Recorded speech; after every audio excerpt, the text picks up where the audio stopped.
ఎవడు సినిమాకు వాడే హీరో సినిమా ఇన్వర్ట్ విశాఖపట్నంలో మీడియాతో సమావేశమయ్యారు. డిసెంబర్లో విడుదల కనుక ఈ సినిమాకి ప్రపంచవ్యాప్తంగా 55 థియేటర్లలో విడుదలవుతుందన్నారు. విశాఖ కళాకారులతో చిత్రీకరించిన ఈ సినిమాకు అన్ని వర్గాల నుంచి సహకారం వస్తుందన్నారు. నాటి కార్యక్రమానికి విచ్చేసిన మా సోదరులు సోదరీమణులు అయినటువంటి పాత్రికేయ మిత్రులకు, అదేవిధంగా ఈ సినిమా బయటికి రావడానికి ఈ సినిమాకి నేను ఎంత శ్రమించానో నాకంటా ఎక్కువ శ్రమిస్తున్నటువంటి దుగ్గువలస దివాకర్ గారికి, అదేవిధంగా మరి మా సన్మూర్తి, నేను ఏ కార్యక్రమం చేసినా సన్మూర్తి ఉంటాడు. మరి ఈ యొక్క సినిమా కార్యక్రమంలో కూడా మరి నీ యొక్క ప్రోత్సాహం ఉండాలని అంటే తప్పకుండా ఉంటుంది బ్రదరు అని చెప్పేసి అన్నాడు. అదేవిధంగా మన నరసింహరావు, మీ అందరికీ సుప్రసిద్ధుడు, పాత్రికేయ మిత్రుడు.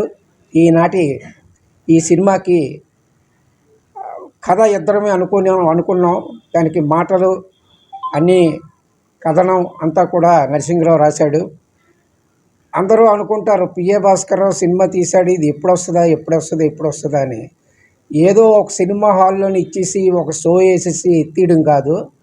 ఇది ఉత్తరాంధ్రని కాదు, అటు తెలంగాణ, అటు ఆంధ్రప్రదేశ్, అన్ని దీంట్లోనూ కూడా సినిమా రావాలని కోరుకుంటున్నాను. ముఖ్య అతిథిగా కళారంగంలో ప్రముఖులు, అటు వ్యాపార రంగంలోనూ ఇటు సేవా రంగంలోనూ మరోపక్క ఈ కళారంగంలోనూ విశేష సేవలు అందిస్తున్నటువంటి శ్రీ పైగా కృష్ణప్రసాద్ గారు ఈ కార్యక్రమానికి ముఖ్య అతిథిగా రావడం కూడా మేము ఎంతో చేసుకున్నటువంటి ఆనందదాయకం.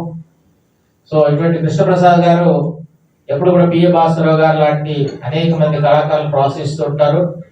ఈ సినిమా రిలీజ్ లో కూడా వారి వంతు ప్రోత్సాహాన్ని అందిస్తున్నందుకు, ముఖ్యంగా వారి స్వహస్తాలపై ఈరోజు ఈ పోస్టర్ను ఆవిష్కరించుకుంటున్నందుకు మేమెంతో గర్వపడుతూ ఆనందపడుతూ, అదేవిధంగా సినిమా ఈ రకంగా వచ్చింది అంటే దానికి కారణం సినిమాని ముందుకు తీసుకెళ్ళడానికి, ప్రపంచవ్యాప్తంగా అన్ని థియేటర్లో దీన్ని రిలీజ్ చేయడానికి సహకరిస్తున్నటువంటి శ్రీ దుగ్గివలస దివాకర్ గారు, ప్రముఖ డైరెక్టర్, ప్రొడ్యూసర్, అదేవిధంగా వారు ఫిల్మ్ కి సంబంధించినటువంటి డిస్ట్రిబ్యూటర్గా వందలాది చిత్రాలకు డిస్ట్రిబ్యూషన్ వహించినటువంటి ఘనత శ్రీ దుగ్గివలస దివాకర్ గారు.